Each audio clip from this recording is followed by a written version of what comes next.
all party people, this is the Wordman Gary Lime. And this right here is... I thought he was gonna say something. I thought that was the line where he drops the next verse. Damn. I'm on like a whole measure ahead. I'ma always have my own back. Now break it down and all that. Stop fronting like this is the God Fahim and your old Droog. If you ain't discussing paper, hang up and call but back. this right here is Wordman $20 Film School. Wordman $20 Film School. Real simple. Take a $20 bill, run up to like a little record store, movie store, whatever. Buy a bunch of dope movies. I buy a bunch of dope movies for said friend. Come back here, talk about dope movies for said friend while we listen to dope music. That's it, you know? Pretty cool, right? Like this is what Gary does with his time and his money.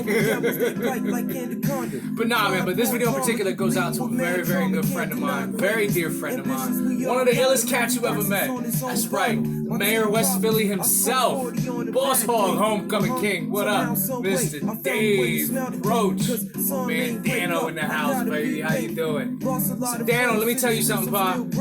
We got you a whole bunch of joints, and we gonna go over them one by one, let you know why I got you what I got you.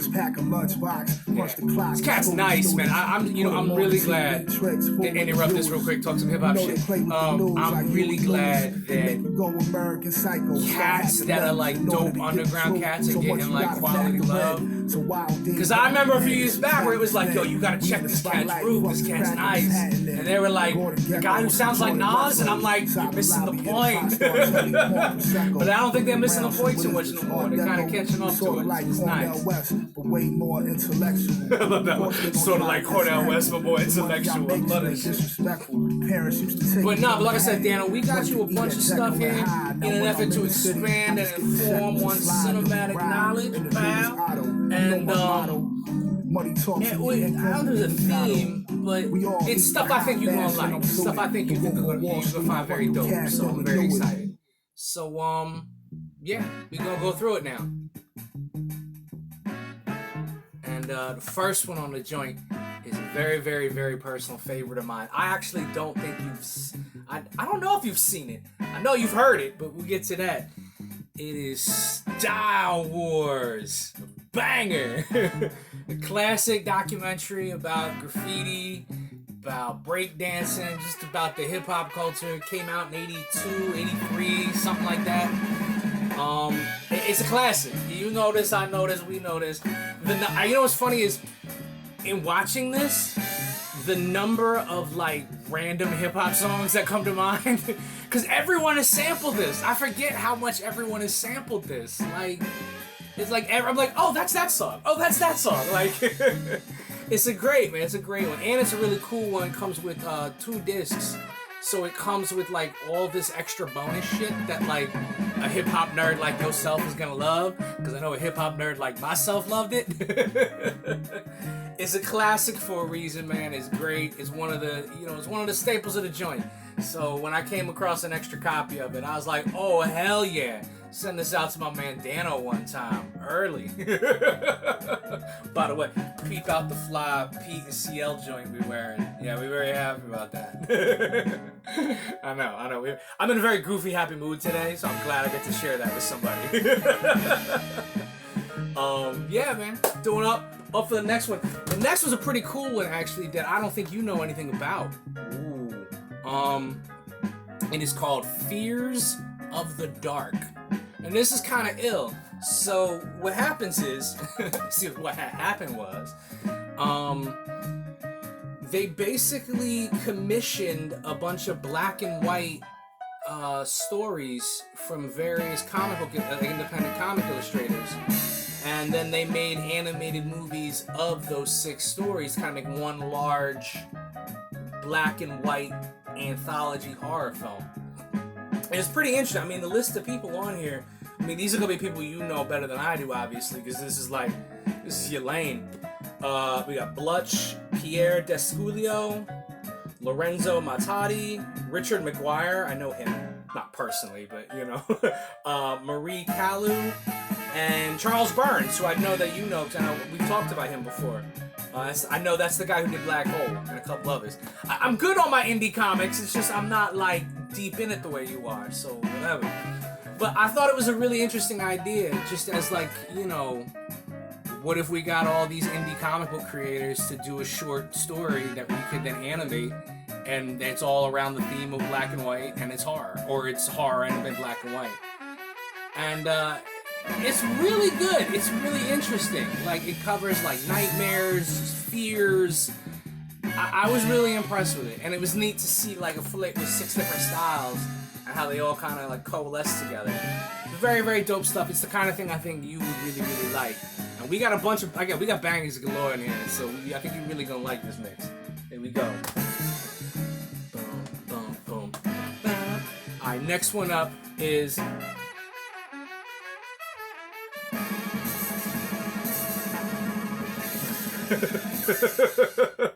Just your friend Gary acting like a dumbass. So the next one up. Oh, nice. I didn't know this was on it. This is a group called Morphine. They were really dope back in the day, back in I guess like the 90s. I guess it would have been the 90s. Really, really dope, kind of like only cool people know this band type band.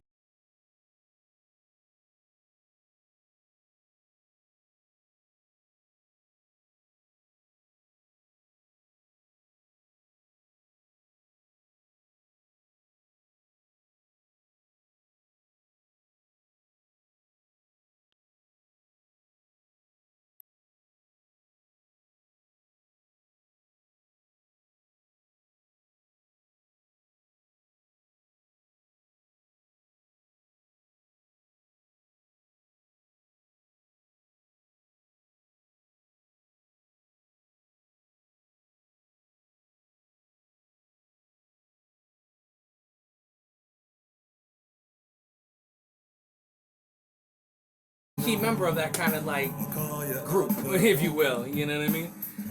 So he had a one-man show called Jails, Hospitals, and Hip Hop, and basically just turned it into a movie. And it's pretty interesting. It's pretty cool. He does work I really like. Like, he's the kind of cat that I'm like I like a kindred spirit as far as like the kind of work he does and the work I do. Really, really great, top quality stuff. It's kind of hard to find. Like, it's like this isn't the easiest thing to come across. I was really surprised when I found a copy of it. I was like, word. But he's really, really good, people. My favorite joint on here is he does a joint on here as a guy with I think it's not paraplegic, but the dude with like who has the it's like the crutches that connect to your arm. There's a specific word for him. I forget what it is. But like he does, it's really, really good stuff, man. It's really interesting. It's fun. You're gonna enjoy it. He's a cool cat to like work. You should get to know. So come on, go. Next up, and I don't know if you know this, but we're doing quality classics here for the full Dano, and you know, top of the list of just coolest, awesomest, oh hell fucking yes. Pretend that's a word one time. The next joint I got on here for you is The Warriors. Come on, man. Come on, right? Like I gotta tell you. You know the deal. Awesome movie. Let me tell you a funny story, right? So, I grew up in Delaware, as you know. But my mom is actually born in the Bronx. Explains a lot about my attitude, right? Like, oh, that's where he gets it from. She apparently was, like, my grandfather, her father, was, used to drive the A train. So, like, he was a subway driver. And, they apparently lived in the Bronx for a long time before moving to New Jersey. Like every New Yorker does now. But, so she would have been here, like, during the height of, like, you know, I guess she would have gotten out before, like, the crack era. You know what I mean? Because if that had been the 70s, she would have already been in the military by then, so she's already traveling. My mom was in, like, Germany and Alabama for a long time at military bases. And, nice. This is, Ahmad Jamal. He's really, you know Ahmad Jamal. This is one of his later albums. I think it came out, I guess when he was in his 70s, I guess? I don't remember, but it came out, like, recently while he is in his 70s. He's a septuagenarian. But But nah, but I was talking about what? Talking about my mom. But nah, so she used to live in the Bronx, and we grew up in Delaware. And you know, I grew up in Delaware in the 90s, and you're like, wait a minute, my mom's from the Bronx? Like, I remember that threw me for a loop, because we growing up in, like, square-ass Delaware. Fucking highways and trees and grass and shit. Everybody's pleasant. And, like, all I'm listening to is music from the city that my mom was like, yeah, you could have been born there. We chose Delaware instead. And you're like, missed opportunity. But the highlight of the whole thing with this joint, right, is, so you remember this because you grew up in the Philadelphia area, and Delaware, similar. There used to be a channel, probably still is, called My PHL 17. That's channel 7. It was like the free regional channel. You know what I mean? Like the one that was like, it would show all the local Philly games, and like it had Philly news, but it wasn't ABC or whatever. And you could always get it for free. Like you didn't need cable to get the channel. And what they would do on Saturdays is they would show the craziest fucking movies that have no business being shown on a Saturday afternoon. So basically on my PHL 17, channel 7, I got to watch, like, for the first time, like Death Wish, like Lady Snowblood, Shogun Assassin, and like you know what I mean, like all of these like hyper inappropriate, like all the kung fu films ever, you know, like it was just weird. And that was like a Saturday afternoon. They would show these type of movies, and you're like, and like they'd be unedited, so there'd be cursing in them sometimes, and like there'd be scenes that's like, I don't know if I should be watching this on a Saturday afternoon. But one of the joints they showed was The Warriors. So I remember watching that movie as a little kid and just being terrified, cause like, I mean, this movie hits all the marks for me, you know what I mean? Like, all the characters have crazy costumes, so it feels like a comic book, you know what I mean? Where, like, everyone's got matching outfits and shit. Like, and, like, the music is dope, but it's got this, like, edge to it that's disturbing, and you're like, I don't know what's going on there. It's violent, which is, you know, always a plus, right? That's always a thing. And then, like, you had like baseball player, and I was a kid, loved baseball, so then you have like these horror characters based around baseball. Dude, I was terrified. And then like I talked to my mom, and she's like, oh yeah, they shot that where I lived. And I'm like, what? She's like, yeah, I used to live there. So when mom told me she used to live in the Bronx, this is the Bronx I'm picturing from The Warriors. And I'm like, you lived in that hellscape? How did you manage to survive? I had my abject fear of New York City as a child came directly from this movie and my mom's casual observation that that's where she grew up. So I spent years, much like everybody who doesn't live in New York, I spent years just going, well, you know, New York City, and immediately thinking of that scene in The Warriors where they're running from those fucking maniacs on a bus with chains. It's crazy. This is a dope jazz joint from England. I can't remember the lady's name now. I was gonna say it's Janet Lawson. It's not Janet Lawson, it's somebody else. But no matter. I think it's called Winds of Change. And yeah, Warriors, check it out.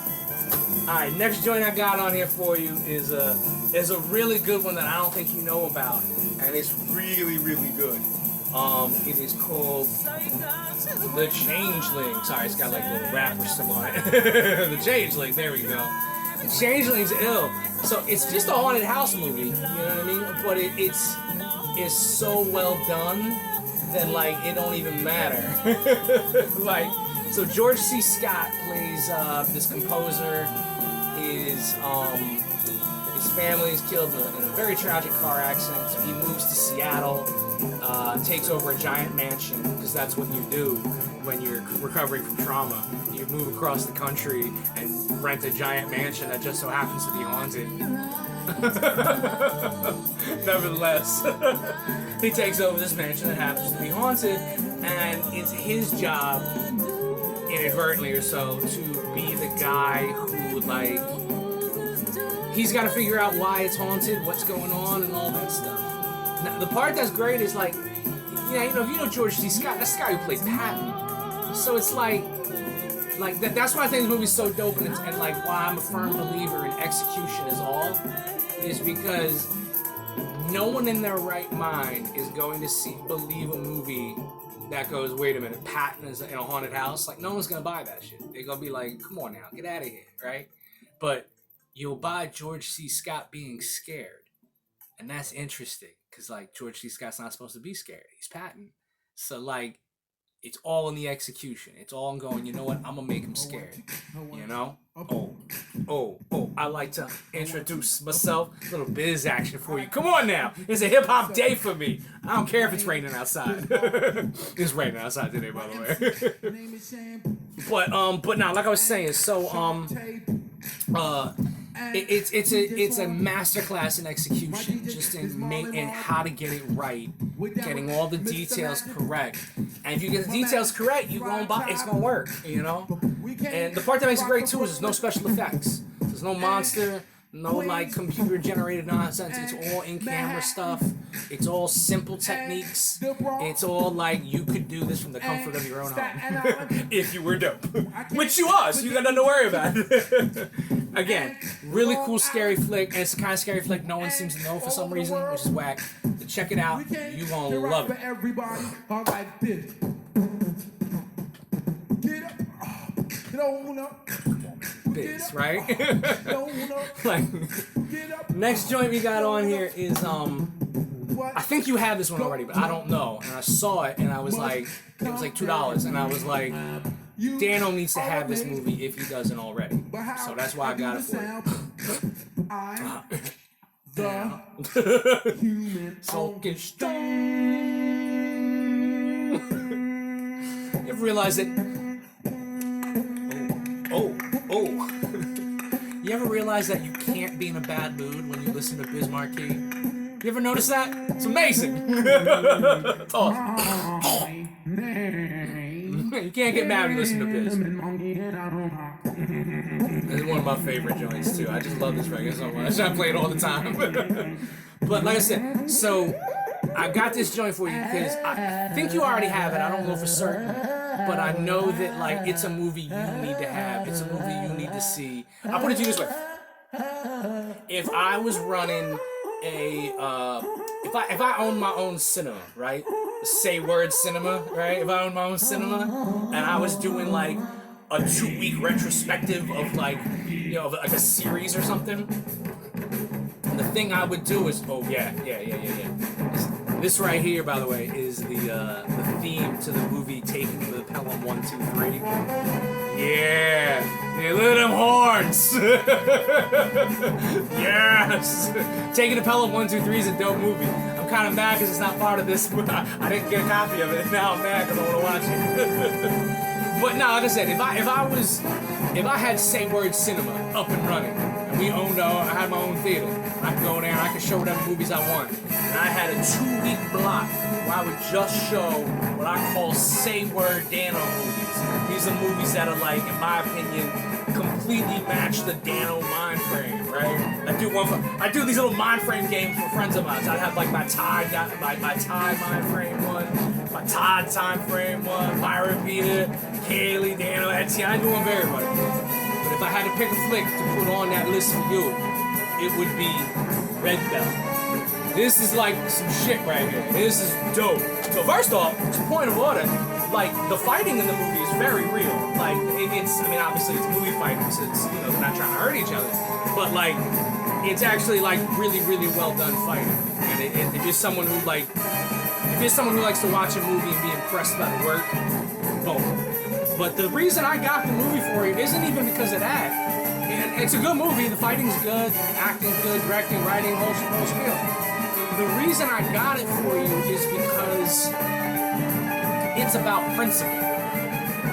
And if there's one thing I love about you, Dano, it's that you're a man of principle. And I respect that about you, greatly admire that about you.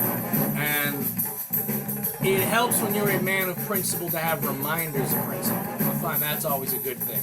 And this is a movie about a man with principle and how no matter how tough it gets, he sticks to his principles. And I respect that. And I like that very much.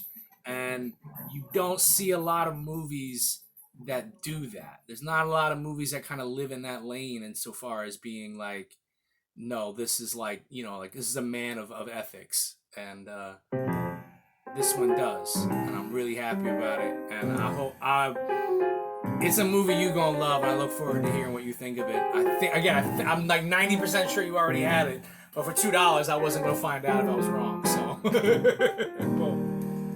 Got another jazz classic for you, baby. You know how I do. Jazz and hip hop all day. Jazz, hip hop, and pretty girls all day. Okay, we got 2 left. And this one I am super hype about because you are gonna fucking love it. It is Wave Twisters. Let me tell you how crazy this is. Alright, so this one comes with a little bit of a story. So, that was a nice transition. This one goes a little bit of a crazy story. So, DJ Cuba, one of the DJs in the, does the turntable, what's the name of the group? The Invisible Scratch Pixels. I remember their name. Hip-hop super nerd. So, DJ Cuba put out this album called Wave Twisters back in 90-something, 2000-something. And it's basically it's a concept album. It's a scratch album. It's a DJ Scratch concept album. Not DJ Scratch like the guy DJ Scratch, but like a Scratch DJ's concept album, which is just genius, right? Like what DJ's doing? I'm gonna do a concept record, with all DJ scratches, and like little loops and stuff. And it's brilliant, and it's pretty basic, a simple story. It's got a very Star Warsy type story. Star Warsy, let's pretend that's a word. And but what he did was he went and hired some cats to get it animated. So this is actually the movie version of the concept album, which is just awesome. Because it's just like DJ shit. Animated is great. I love it.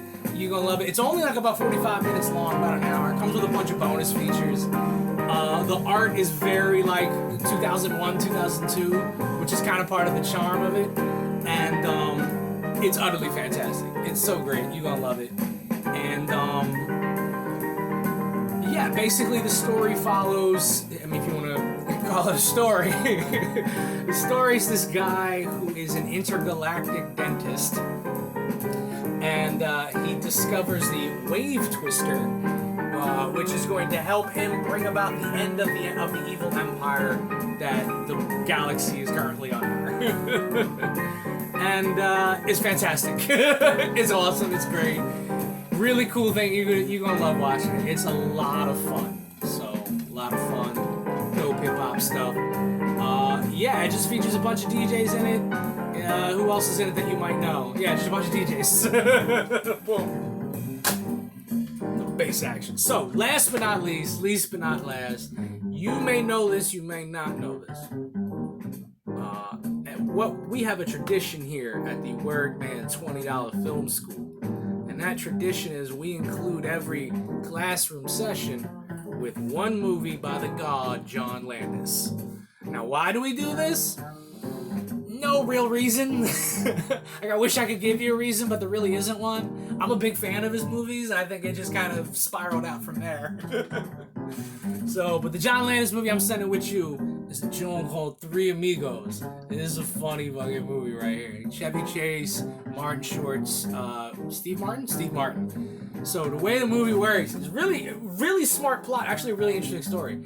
So it's the three amigos here are silent movie stars, and they get fired from their studio. However, they get a letter from a Mexican village asking them to come down and save their village. So they, being movie stars, think, oh, well, this is a publicity thing. They want us to come down and take pictures and sign autographs and stuff, not realizing that the Mexican village actually thinks they're real desperados and that they're going to save their village from this evil cadre of gangsters that are running the town. And so, yeah, it's just a bunch of, like, fancy movie stars who are like, what is this? And it's It's a very, very funny setup. It's very funny. It's three very funny cats in it. It's a classic of 80s comedy. You're gonna love it. I love it. It's great. So, Mr. Dano, sir, this is what we got you, Pop. Boom. And I hope you like it very much. Ba-da-boom, boom, ba-da-boom. This is going in the mail to you probably the next day or two. Hopefully you'll have seen this as it gets there. Matter of fact, it's actually going in a box with a couple Christmas comics I came across. Because you know the rule. If I find a Christmas comic, I don't even ask you if you have it anymore. I just... I spend $1 and put it in the box. Got a couple Christmas comics for you. What else do I got for you? Ooh, little Mos Def. That's right, it's my jam right here. I got you some, I got you some really cool markers. Like fancy markers. I don't know if they've dried up yet. I've kind of had them for a little while. So I keep forgetting to put them in a box to give you. Sorry. That's my fault. We got that for you. What else is in that box? It's over there. Oh, we got you a really cool Mort Kunstler print. So, like, that'd be pretty cool. And, I think that's everything that's in that box. I don't remember this song. Now, you'll open the box and you tell me what else is in there. But nah, Pa, that's what we got you. Yeah, man, be cool, be great, keep up the quality work, man. We love you. We love that you do dope stuff. And, yeah. Crystal, what up? How you doing? Cole, what up? How you doing? Alright, I'm gonna go back to enjoying my Monday. I'm gonna just get my little shoulder bop on, listen to some quality hip hop on a rainy day. It's Wordman signing off. Keep cool, you can ride along, but keep it up, you won't ride for long, and that's the word to God. BK, show me where